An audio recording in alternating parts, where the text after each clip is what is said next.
Hi class, welcome sa ating discussion for psychological disorders. So this is the second to the last lesson natin for finals.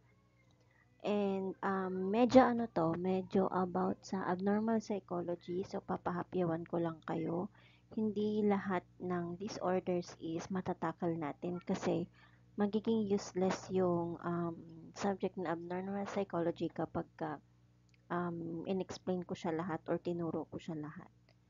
Okay, so kapag sinabi nating psychological disorder, ito yung kung saan yung isang tao, yung way of thinking niya, yung feelings and behaviors niya is disturbed and nagkukos siya ng real problems sa araw-araw nilang pamumuhay. Dati, ang tawag sa psychological disorder is mental disorder. So, dahil nga nagkakaroon ng stigma pag meron yung term na mental, kaya pinalitan siya ng psychological disorder. So, ang psychological disorder, it means something in how our mind works, psychologically man yan, biological or developmental, and hindi siya nagpa-function as it should. Okay? So, paano nga ba natin malalaman kung disorder yon? So, meron tayong 5Ds. So, formerly, nung siguro mga kasagsagan ng DSM-5, 4Ds lang yan. Wala yung duration. Ngayon, ginawa na nilang 5. So, yung 5Ds, this is to understand kung ang isang tao is merong psychological disorder. So, ang mga professionals like psychometricians, psychologists, and psychiatrists, specifically them, yung mga nagda-diagnose, they use itong 5 Ds na ito to identify if merong psychological disorder ang isang tao. So, first on the list, we have the distress.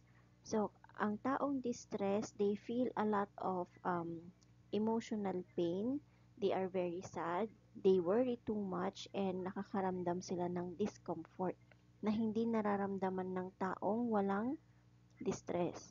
Example, ang isang tao na merong severe anxiety, they may feel constant panic and also takot kahit na uh, wala namang dangerous na pwedeng mangyari. So, nagkukos ito sa kanila ng super overwhelming. Okay? Next, we have the dysfunction. So, dysfunction, di nakakapag-function ng maayos.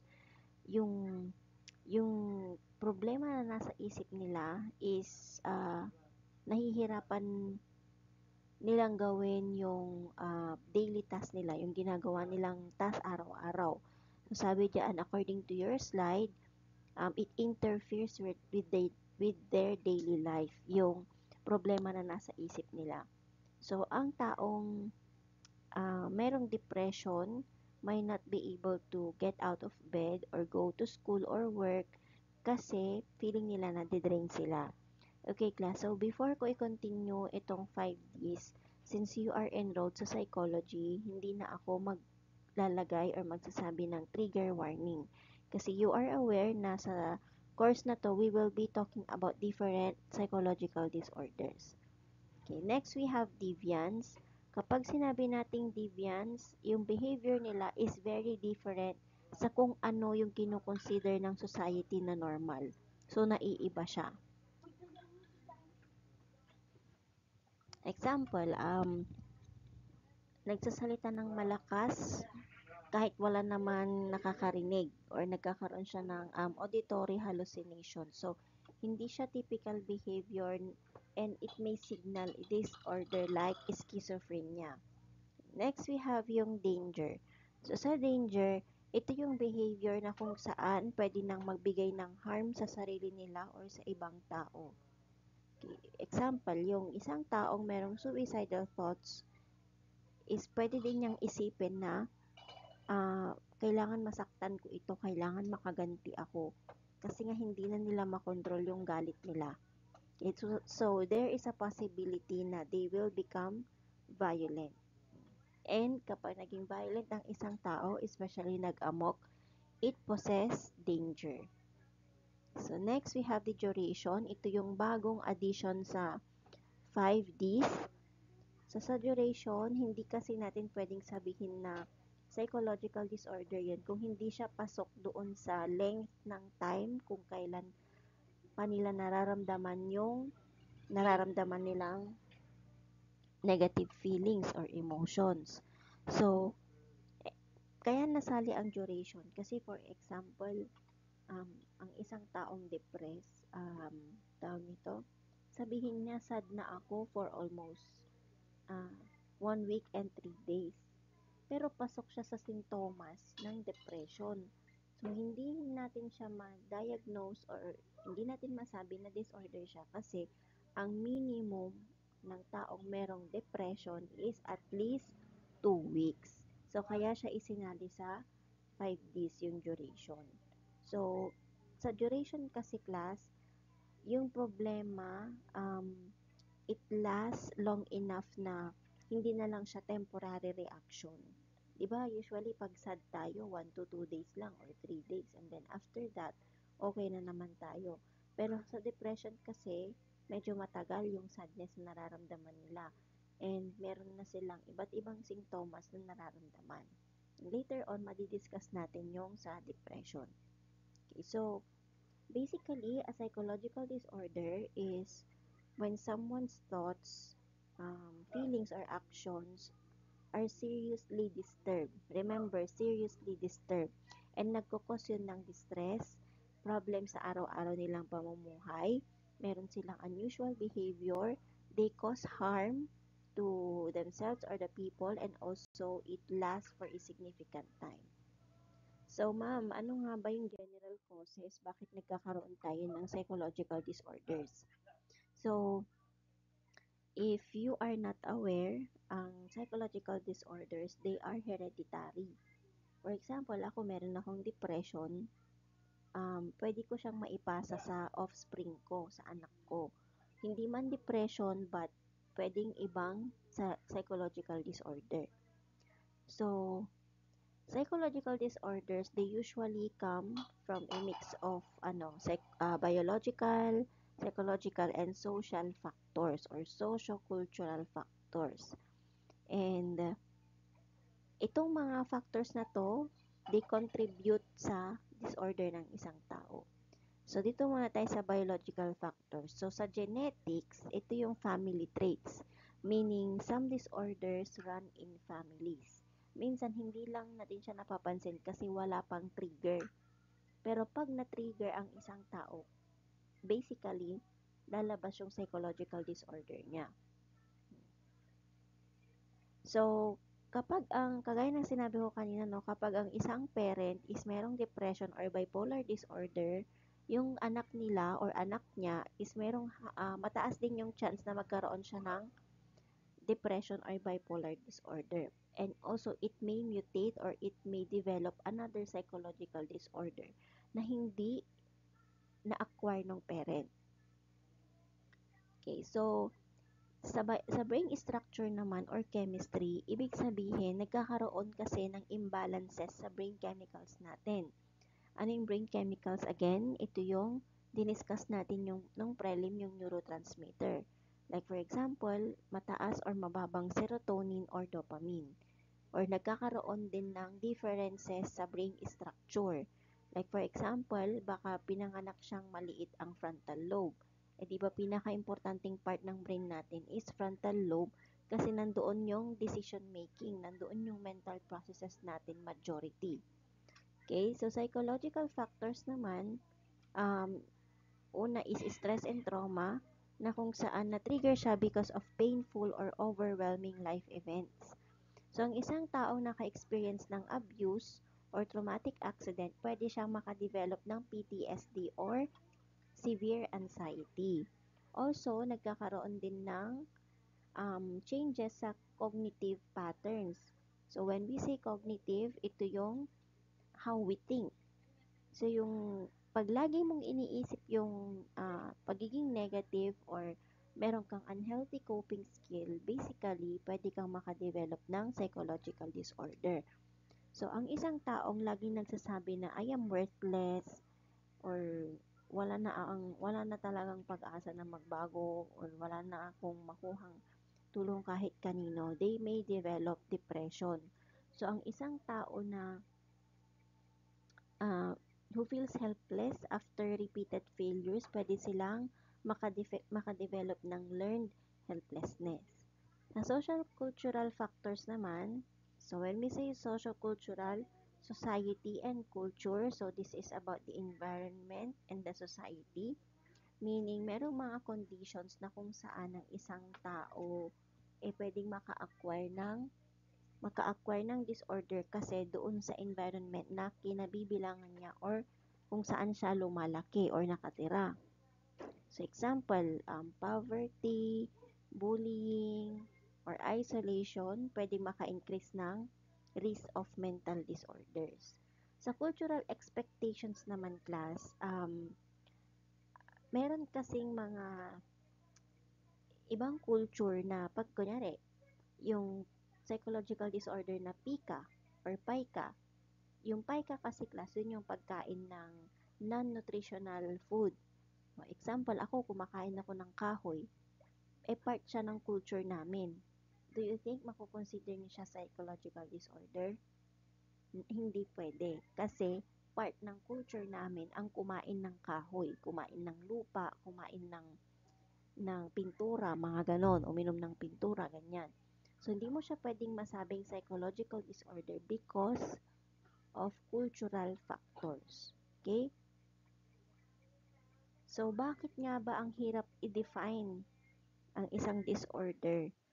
Because of these three. So, una is the continuum, wherein ang mental health,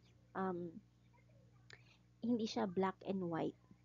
Meaning to say, nag-exist kasi ang mental health sa spectrum. Pag sinabi kasi nating spectrum class, yung range, yung gaano ka, ang tawag nito, paano ko ba siya explain? Wide siya na wide and broad na may iba't ibang classifications. Parang ganon pag sinabi nating spectrum. So, tuloy-tuloy siya.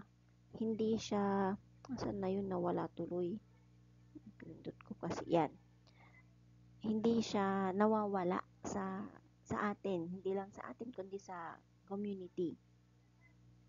So, example, kung lahat ng tao feels sad sometimes, feeling nyo ba pwede siyang sabihin na depression? So, there is no clear line kasi hindi porket sad ka ng at least 2 weeks, pero hindi mo pa rin natitik yung iba't ibang sintomas, you can never define or you can never say na disorder yung nararamdaman ng isang tao. Okay, next with the cultural relativity. So, parang in-explain ko kanina about cultural factors. So, different cultures, meron silang different ideas kung ano yung definition sa kanila ng normal. Okay? So, meron kasing, bukod sa pika, meron ding ibang culture na hindi sila pwedeng magsaya, hindi sila pwedeng mag-meet ng mga tao, dapat yung tribo lang nila, mga ganon. So, yun yung challenge sa pag-define ng disorder. Another thing is changing norms. So, sa changing norms, ang isang pinaka-example ko dito will be, so, pasintabi lang sa mga LGBTQIA+ members. So, hindi ko siya intention, no? Pero kasi noon, ang pagiging lesbian, pagiging gay, transgender, and so on, is part siya ng psychological disorder. Kasi nga, diba noon, hindi kinikilala ang LGBT. So, nung parang nagiging dumadami na sila, is na sabi ng mga psychologist, ng mga psychiatrist na hindi pwedeng ganyan, bakit ganyan, babae sila tapos nagiging lesbian sila, parang ganun. So inad nila yung pagiging lesbian, gay, transgender, and so on sa psychological disorder. Pero if we are going to fast forward sa current time, tanggap na kasi ang LGBT. So, tinanggal na sila sa psychological disorder. So, di ba, napipicture nyo ba class yung challenge kapag kasasabing may psychological disorder ang isang tao? Hindi siya basta-basta. So, during board exams, ang alam ko is nasa DSM-5 pa lang sila ang ginagamit. I don't know kung gagamitin ang DSM-5 TR. Pero kung meron na kayong copy niyan, mas better kasi mas updated. Though, parang ano lang kasi siya, parang similar lang ang DSM-5 at DSM-5 TR. When we say kasi DSM-5 TR, it is the text revision. So, meron sigurong mga terms doon sa DSM-5 na ni-revise lang siya. So, almost parehas lang naman. Okay, next, we have the stigma. So, sa stigma, ay wait lang. I-explain ko pa further yung DSM-5 TR. So, DSM-5 means Diagnostic and Statistical Manual of Mental Disorders. Text revision. Yan. So, ito yung parang guidebook, Bible siya ng psychology, ng abnormal psych, wherein yung mga symptoms, yung mga criteria, ay ginagamit ng mga professionals, pero para meron tayong sundan na standard way to diagnose. Okay, so, ah, tayo, sige, dasali ko na kayo kasi magiging psychometricians kayo soon. So, tayo na mga psychometricians, we are not allowed to diagnose. Hindi rin pwede na mag-self-diagnose tayo. Kailangan magpapacheck up tayo, okay? So, DSM-5 TR, ginagamit siya to guide or standard way to diagnose a disorder. So, next, we have stigma. So, pag sinabi nating stigma, it is very different sa discrimination. Stigma kasi, it is the negative belief or attitudes ng ating society na kinoconsider ng isang tao na kakaiba. So, in mental health, stigma is when people judge, people blame, or fear those with mental disorders. Okay. So, example, ano, ano ba example ng stigma? Okay, to. Kunyari, ang isang tao mayroong schizophrenia. Iisipin mo na people, ay, yung taong yan, may ano yan, may schizophrenia yan. Dangerous yan, delikado yan kapag lumapit yan sa atin. Ang discrimination kasi class, ang difference ng dalawa is, um, kapag stigma, yung negative belief, paniniwala. Kapag discrimination, yung action na based doon sa negative belief na iniisip mo. Okay? Ano na, saan na? Ayun. So, remember class, hindi lahat ng psychological disorders dangerous. Pero pwede pa rin silang makakos ng harm. So, ibig sabihin, meron silang management para hindi sila masabing dangerous yung psychological disorder. Pero syempre, kung hindi naman walang management, wala, talagang masasabi natin siyang dangerous. For example, depression, masasabi mo ba agad na danger sila kung hindi pa naman sila, ang tawag nito, alam pa nilang i-control yung sarili nila. Diba? Meron kasing taong depressed na ayaw pa nilang mag-suicide. Mga ganon.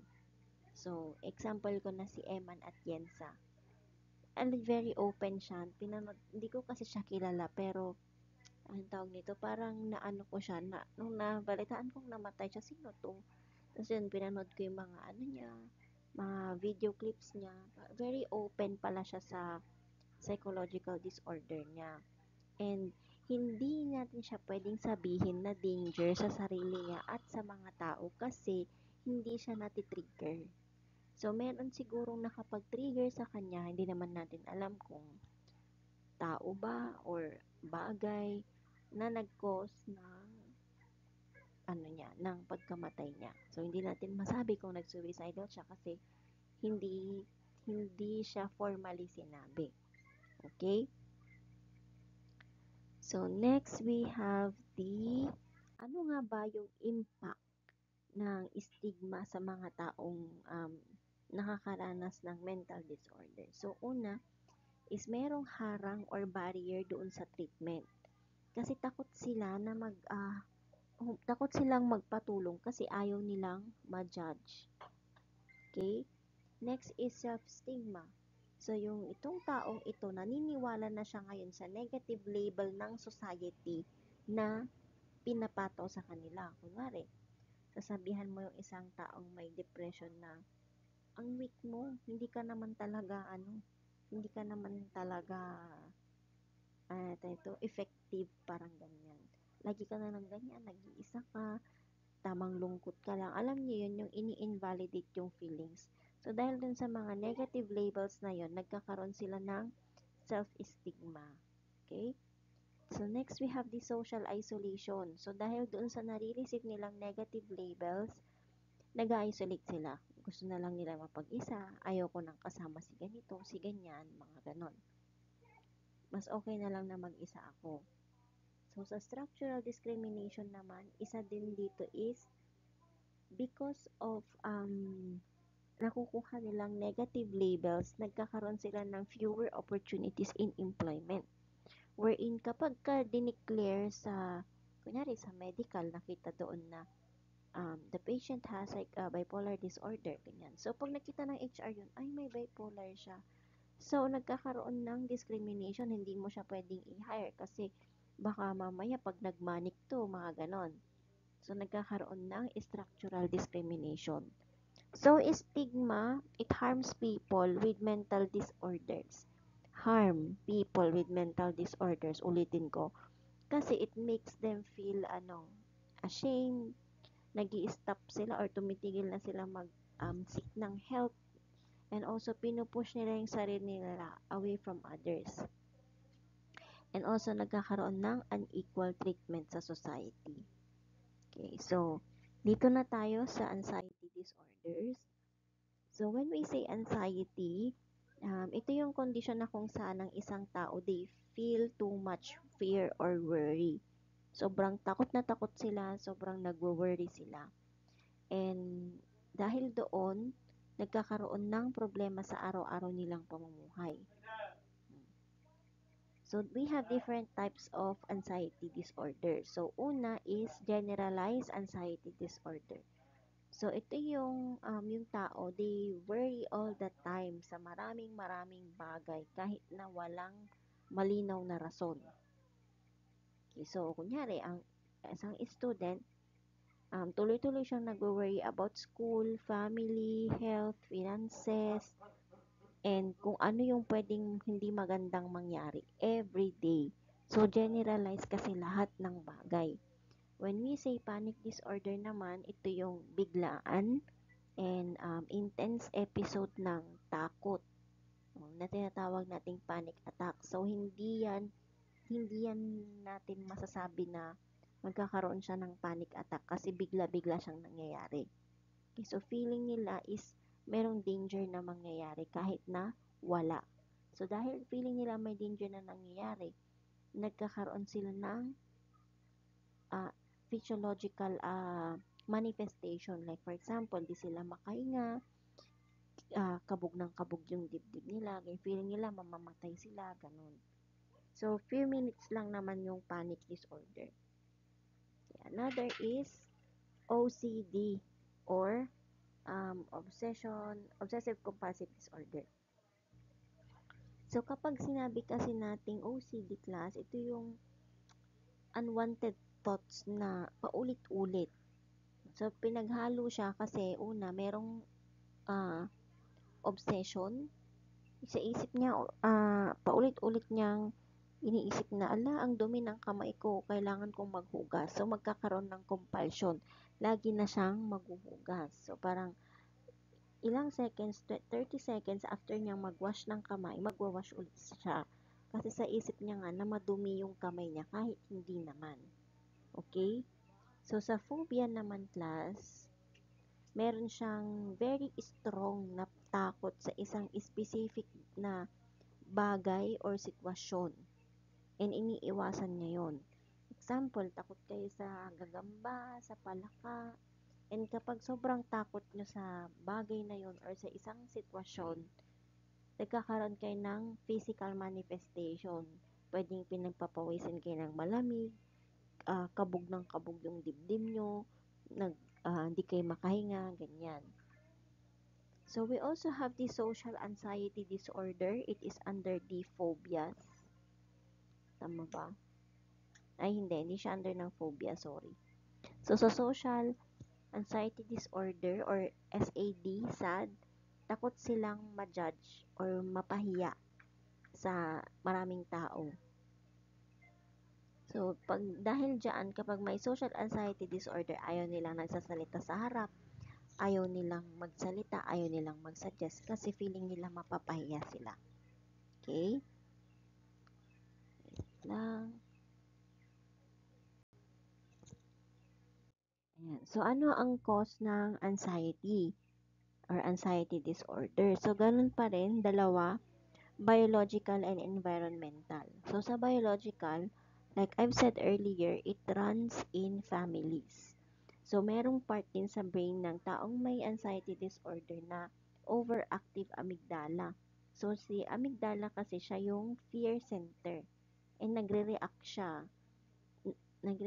ng sobrang lakas kapag merong anxiety. And also, natural selection. So, when we say natural selection, we are wired na matakot sa iba't ibang bagay noong mga unang panahon. So, 'di ba?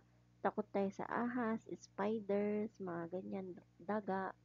So, over time, tawag nito, meron tayong fear and nag-overreact lang si amygdala because of hormonal imbalances din. So, sa environmental naman, nakukuha natin yung or nakaka-acquire ang isang tao ng anxiety disorder because of conditioning. So, sa conditioning class, ito yung natututunan natin through experiences. So, matututunan niyang matakot because of a bad event. Makaka-develop siya ng anxiety.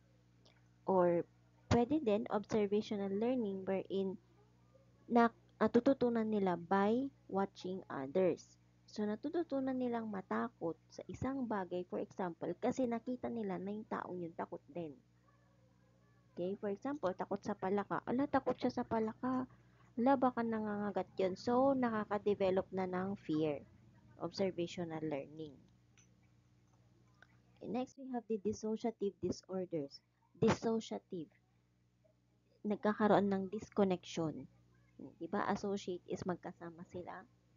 So, sa dissociative naman is nagkakaroon ng disconnection. So, these are rare na mental disorders na kung saan ang isang tao is disconnected sa memories, sa thoughts, sa feelings, or identity. So, it's like our mind separates itself sa reality para lang makakope doon sa extreme stress or trauma.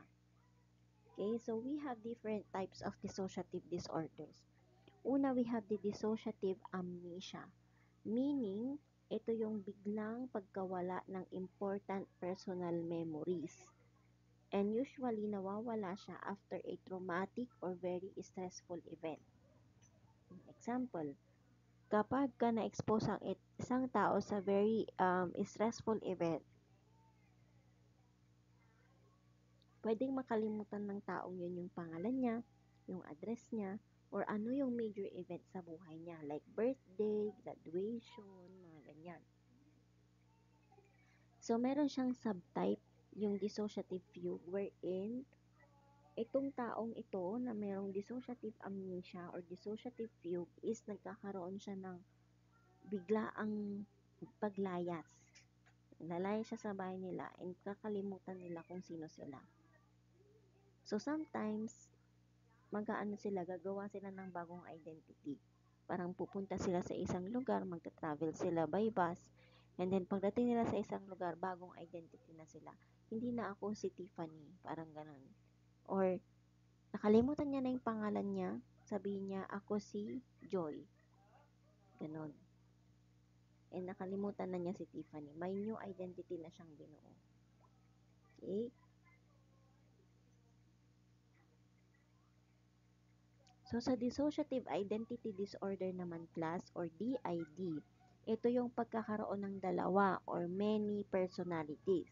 So, if you have watched yung pelikulang Split, I think nasa 16 personalities in one person or 23. Nakalimutan ko, basta either dun sa dalawa, 16 or 23 personalities in one person. So, isasend ko sa inyo yung picture nung movie na yun, panoorin niyo siya kasi very related siya sa course natin. So, sa dissociative identity disorder, nagtitake turn yung mga personalities niya and nagko-control yun ng behavior nila. So, itong mga personalities na to, they may have different names. Merong iba't ibang edad, iba't ibang gender, may iba't ibang behavior patterns. Okay? So, what causes dissociative disorders? Primarily because of childhood trauma. So, sa biological causes, it is less common kasi hindi talaga biological cause ang main na dahilan kung bakit nagkakaroon ng dissociative disorder ang mga tao. So, pero somehow, maybe because, hindi maybe, talagang meron silang smaller hippocampus or memory area and dahil doon, nagkakaroon sila ng differences sa processing ng kanilang senses.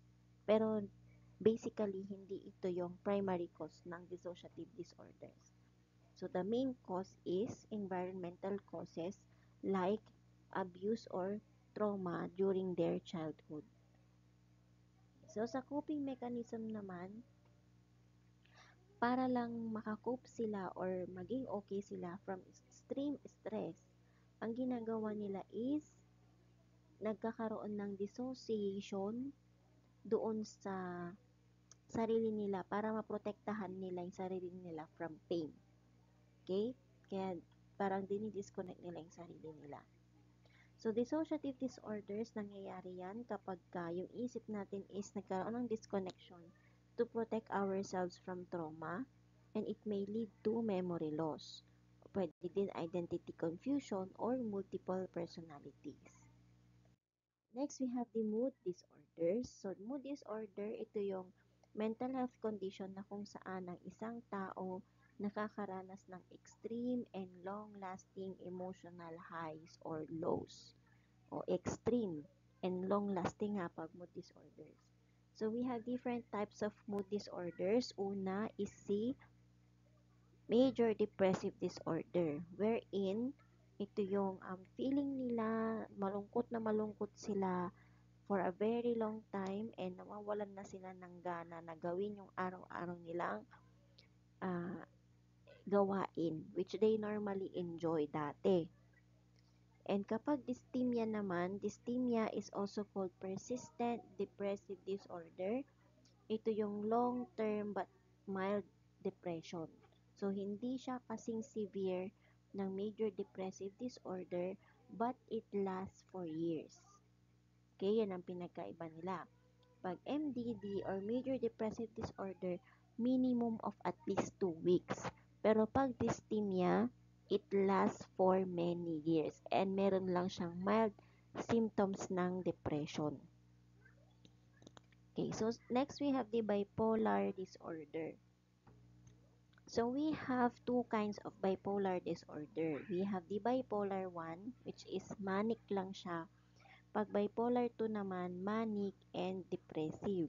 So nagkakaroon ng alternation dyan. Pwedeng nagmanic siya ngayon, one full episode ng manic, and then siguro next week, meron siyang one full depressive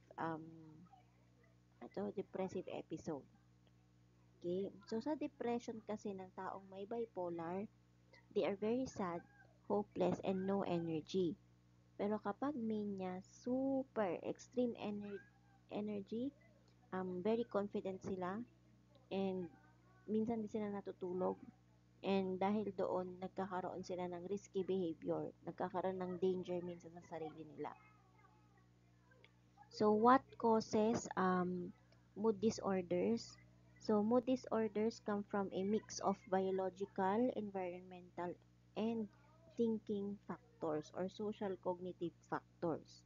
So, sa biological perspective class, it is about the heritability wherein some mood disorder run in families na kapag ka nagkaroon nga ng anak, 37% chance na magkakaroon ng depression ang anak, or kapag bipolar naman is 80 to 85% chance. So, very strong yung genetic link nila. Sa polygenic risk naman class, wala kasing walang research na nagsasabi na para magkaroon ng depression ng isang tao, kailangan lang ng isang gene. So actually, maraming gene ang involved para maka-acquire or maka-develop ng psychological disorder. Also, nagkakaroon kasi ng brain dysfunction, especially sa changes sa ating neurotransmitter like serotonin and dopamine.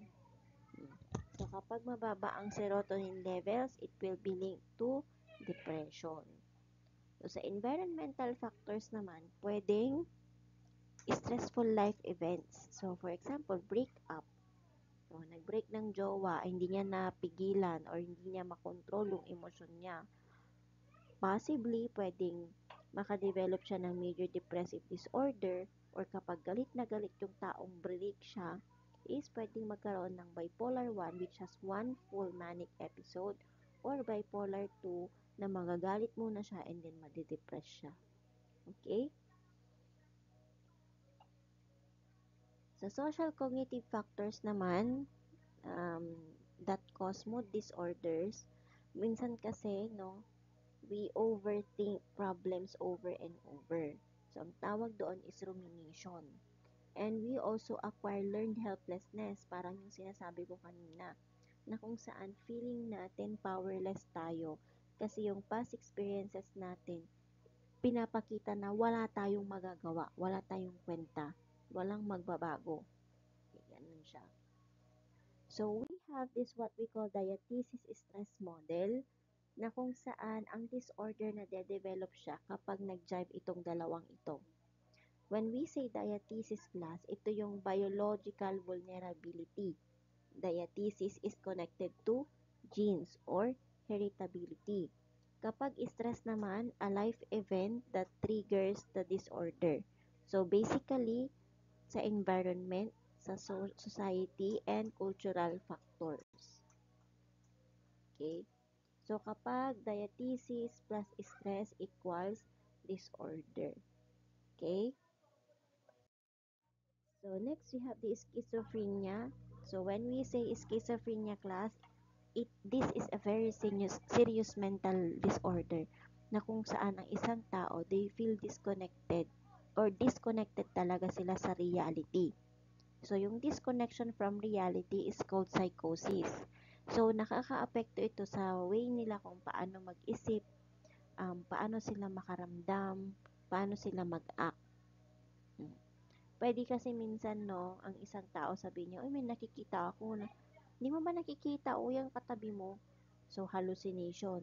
Pero hindi natin pwedeng sabihin na schizophrenia kasi walang duration and baka hindi pa lahat ng sintomas ng schizophrenia is na-meet niya. Baka siguro nag-uumpisa pa lang yung taong yun na magkaroon ng schizophrenia. So, we have symptoms of schizophrenia. Actually, 3 sila. Una, we have the positive symptoms wherein positive doesn't mean good. It means merong extra behavior na hindi naman dapat nandoon. So, ano yung mga extra behavior na yon? For example, hallucination. Hindi naman ka dapat mag-hallucinate. Hindi naman dapat na sabihin mo may nakikita kang taong katabi niya na hindi ko naman nakikita. So, parang hindi siya in society, it is not considered normal. Kasi hindi ko nga siya nakikita. Hindi namin siya nakikita, pero ikaw nakikita mo. So, hallucination. It is a positive symptom because hindi naman talaga siya dapat kasama sa behavior na yon. Nagkaroon or nadagdag lang siya.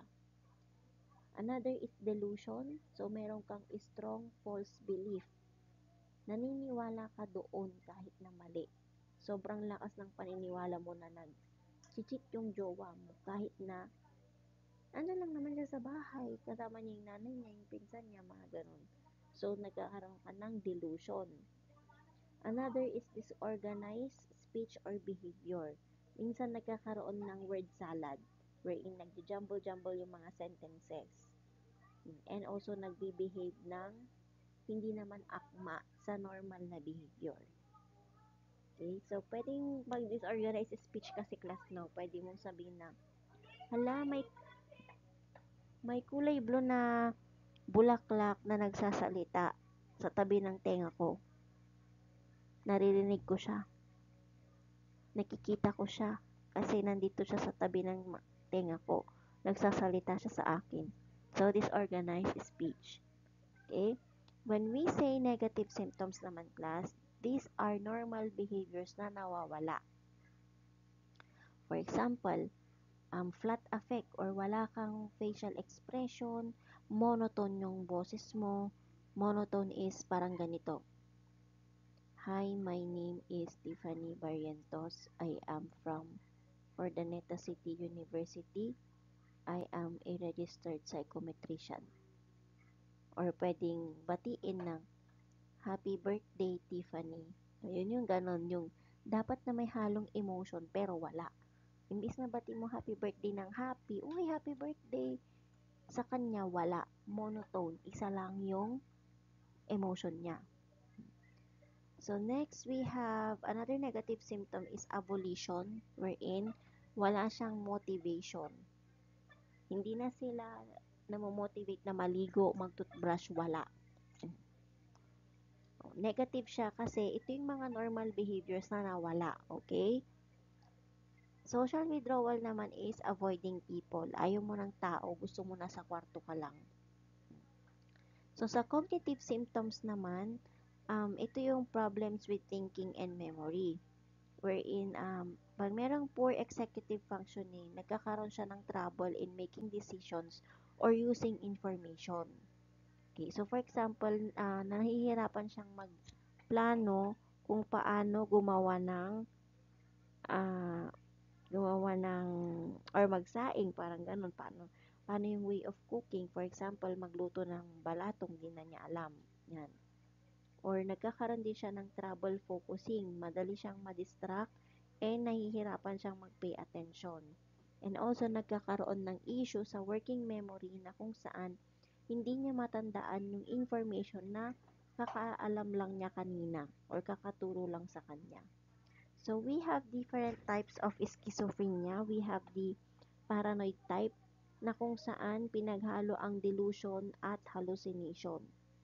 Example, naniniwala ang isang tao na papatayin ako kahit hindi naman talaga ako papatayin. Uy, papatayin ako niyan. Kahit wala naman, nandun lang sa gilid yung tao, pero feeling niya papatayin siya. Praning, kumbaga. Disorganized type naman, meron siyang disorganized speech and behavior, flat or inappropriate emotions. Kunyari, sa isang burol, tawa siya ng tawa. Tawa siya ng tawa sa malungkot na balita. Disorganized behavior. Or, kapag nanonood siya ng comedy, siya umiiyak siya. Ganon. Catatonic type naman, class, is yung motor problems naman. Ito yung kung saan kaya nilang naka-still lang, yung naka-pause lang ng iisang position for a very long time. Pwedeng kunyari nag-squat siya, ganun na siya, squat na siya for isang araw. Yun, catatonic. Kapag undifferentiated type naman, ito yung mga sintomas ng schizophrenia na hindi nag-fit sa any category. Okay? So, pag residual type naman, yung taong nagkaroon ng schizophrenia is meron pang tira, residual. So, yung mga past episodes niya, pwedeng nagpapakita pa ng pero mild lang. So, meron din tayong related na spectrum disorders. We have the schizophreniform disorder na kung saan parehas ang sintomas sa schizophrenia but it only lasts for less than 6 months. Kapag schizoaffective naman, combination siya ng schizophrenia symptoms plus isang mood disorder, either depression or bipolar. Kapag brief psychotic disorder naman, biglang psychosis. Psychosis is disconnection from the real world. biglang nagkaroon siya ng psychosis that lasts less than 1 month. So, usually nangyayari to because of extreme stress. So, bumabalik din naman siya sa normal afterwards. Okay, so schizophrenia, it causes people to lose touch doon sa reality through hallucinations, delusions, disorganized behavior, um, ovulation or lack of emotion, also cognitive or memory problems, and social withdrawal. So, lumalabas ito sa iba't ibang forms and pwedeng minsan short-term siya or long-term, and it may be mixed with mood disorders. Okay? So that ends our discussion for lesson 11, which is psychological disorders. As much as I wanted to discuss this face-to-face, kaya lang kasi ang daming nangyayari ngayon sa school. So, ayun, pagpasensyahan nyo na kung hindi ko siya na-discuss face-to-face. Excited pa man din ako. But if you have any questions, class, please feel free to ask me. Basta kaya kong sagutin. Okay? So, the magic word for this recorded discussion is wheels on the bus. Okay, so goodbye, class. I'll see you soon.